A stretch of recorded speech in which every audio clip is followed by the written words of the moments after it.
मेरे पास पड़ी हुई थी मोटी सेवइयाँ, तो मैंने बस इसमें जो घर का दूध था, फ्रेश मिल्क जो आता है वो डाला और इसमें एक बड़ा डब्बा जो था ऑलपर्स का वो डाला और इसको मैंने सेवइयों को चढ़ा दिया। इसमें इलायची और इनको भून के इसके अंदर इलायची और थोड़ा-सा ज़ाफ़रान शामिल कर दिया। हल्का-हल्का ज़ाफ़रान जो है अपना रंग छोड़ देगा और बस अब इसको पकाऊँगी।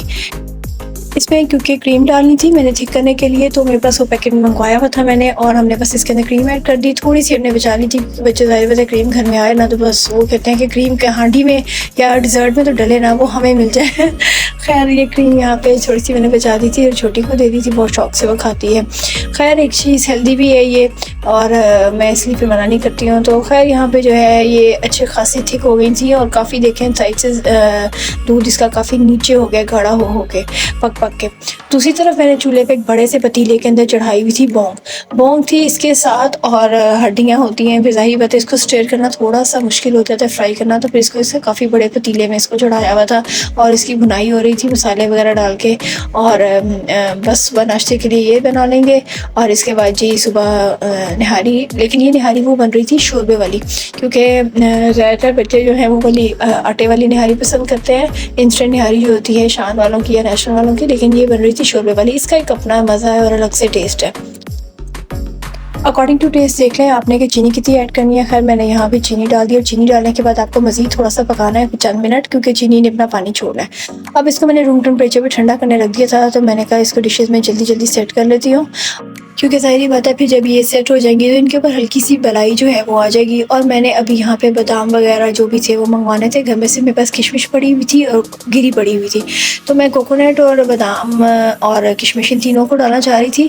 लेकिन अभी जिस तरह हालात में क्या कहते हैं उन्होंने अनाउंस किया था कि जी चाँद नज़र आ गए और अफरा तफरी में है, फिर हम लोग खड़े हुए जल्दी जल्दी और फिर सेवइयाँ और ये सुबह के नाश्ते की तैयारी, क्योंकि ज़ाहिर बात है ये सब कुछ तो अफ्तारी के बाद ही होता है और देखा जाता है चाँद वगैरह, तो फिर बस ये जल्दी जल्दी जी स्टार्ट की सारी तैयारी। खैर यहाँ पे मैंने इनको डिश आउट करके रख दी है और बारी बारी एक ये जो है मेरा डिनर सेट का बाउल है, किस वाइट को भी मैं भर लूँगी और दो छोटे डिशेस जो है ना वो मैंने फिल की थी, क्योंकि कोई मेहमान या कोई आया गया होता है, जिस तरह अबू के फ्रेंड्स वगैरह आ जाते हैं, तो वो चंद लोगों के लिए उनके आगे रखने के लिए, क्योंकि ज़ाहिर बात है बड़े वाले में से जो है ना एक दो आप चम्मच निकाल लो तो फिर उसके बाद ऐसा होता है कि कभी फील हो रहा होता है पानी और फिर वो लुक अच्छी नहीं आती है जब आप दोबारा नए गेस्ट के आगे रखते हैं।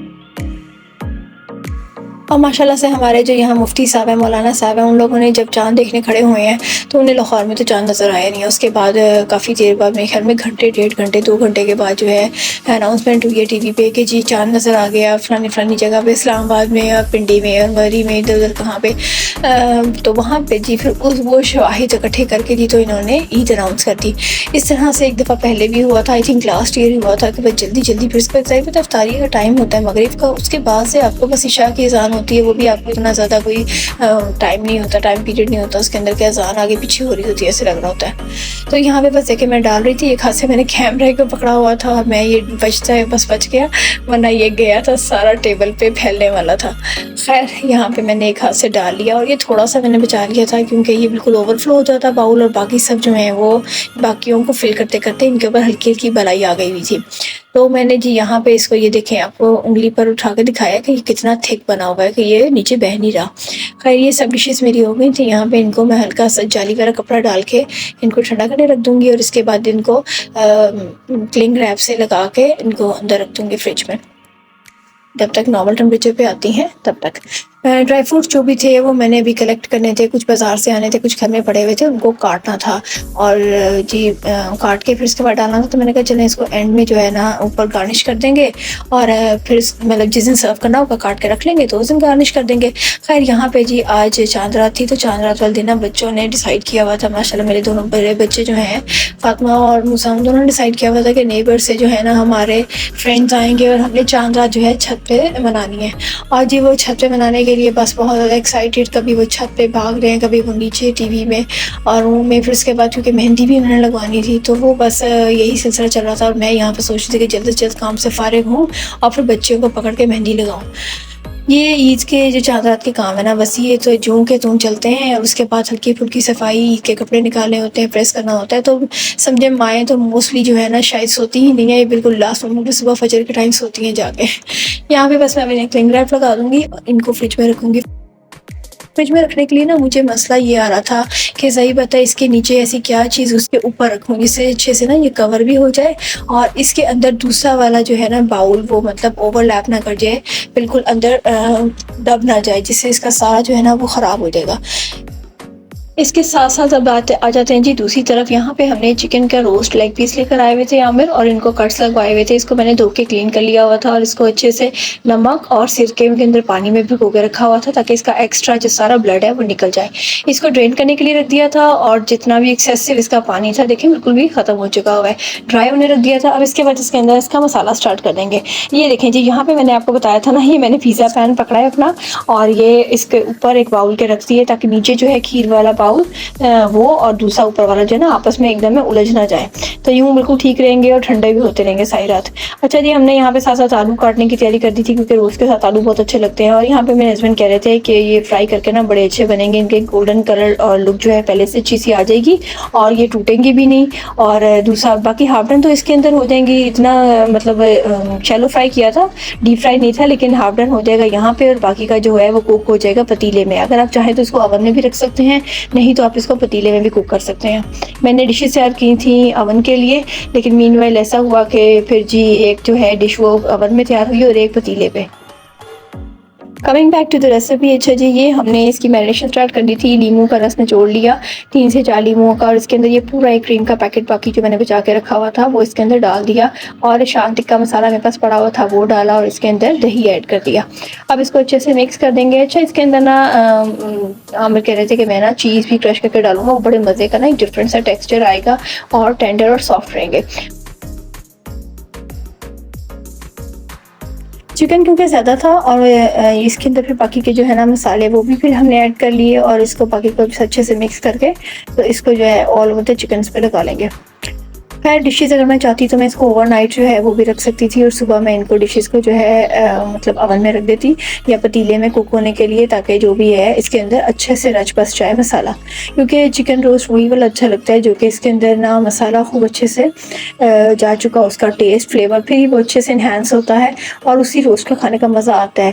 खैर बोटियाँ इसीलिए यहाँ पे पहले जो है ना फ्राई की थी कि इसके अंदर जो है ये टूटे नहीं पकते हुए।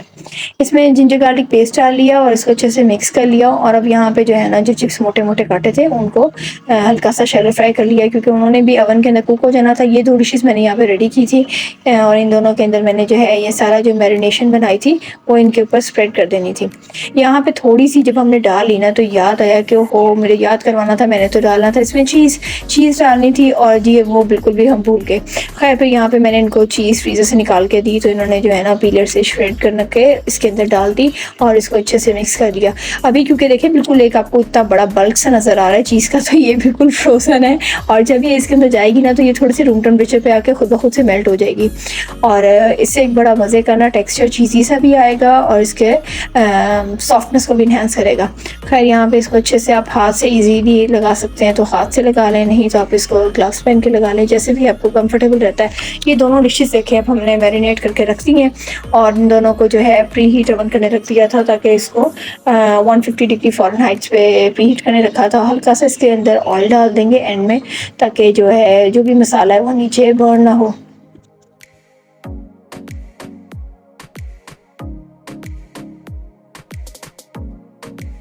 मेरे बड़े बच्चों ने जो है ना वो नेबर्स में अपने फ्रेंड्स के साथ कमिटमेंट की हुई थी कि भी हम चांद रात इकट्ठे मनाएंगे, तो बस यहाँ पे बच्चे ऊपर नीचे खूब हल्ला उल्ला कर रहे हैं और छत से फारिग होकर आए हैं क्योंकि इन्होंने छत पे मनानी थी तो अब कमरे में इंजॉयमेंट करने का टाइम था।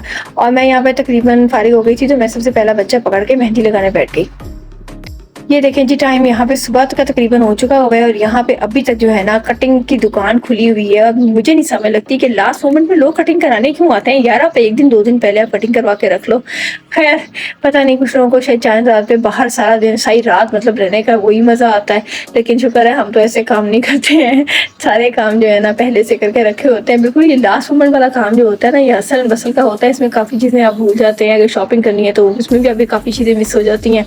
और ये देखें जी हल्की हल्की रोशनी आसमान पर होना शुरू हो गई है और यहाँ पे देखें मैं दोनों साइड से अपने रोड के ना कैप्चर करना शुरू किया कि ये देखें हलचल बिल्कुल मतलब है कि ऐसे नहीं फील हो रहा कि आपको आधी रात का बल्कि सुबह का फजर का टाइम है। सुबह ईद की नमाज़ का टाइम बस अब करीब ही था, 6 साढ़े 6 बजे के करीब कोई नमाज़ का टाइम था और मैं यहाँ पे बच्चों के कपड़े वगैरह प्रेस करके तो जी सो गई। ये ईद की मॉर्निंग है और यहाँ पे जी बस हमने जो निहारी बनाई थी वो हमारी हो गई हुई थी। हल्की आँच, सारी रात जो है ना हल्की आँच पे रखने का हमारा प्रोग्राम था, लेकिन पता है आपको गैस की लोड शेडिंग की वजह से वो पूरा नहीं हो सका। और जी सुबह उठ के जो है जल्दी-जल्दी इसको बाकी का कुक किया और नान कुलचे वगैरह मंगवाए गरम-गरम और ये शोरबे वाली निहारी हमने एंजॉय की। इस वीडियो को जी बनाते-बनाते मेरा कल तकरीबन चौथे दिन 5वें दिन ईद के काम फाइनल हुआ, क्योंकि बच्चों की वजह से फिर बहुत ज़्यादा काम में डिस्ट्रैक्शन हो जाता है और काम फिर डाइवर्ट हो जाता है, इधर से उधर ध्यान हो जाता है और फिर आपका काम रह जाता है। ईद के पहले दिन रात में इनकी सिस्टर की तरफ दावत थी तो हमने वहाँ पे रात को जाना था। और पता है आपको कि जी इस तरह के मौक़ों पे जो कंफर्टेबल इंसान फील करता है तो रिकॉर्ड कर लेता है, अदरवाइज़ अच्छा नहीं लगता। ईद के 3-4 दिन आपको तो पता है कि दावतों में ही और आना जाना ही लगा रहता है। खैर, वीडियो यहाँ पे अच्छी लगी हो तो लाइक, शेयर एंड सब्सक्राइब करें and hit the bell icon button और कमेंट में ज़रूर बताइएगा कि आपकी ईद कैसी गुजरी।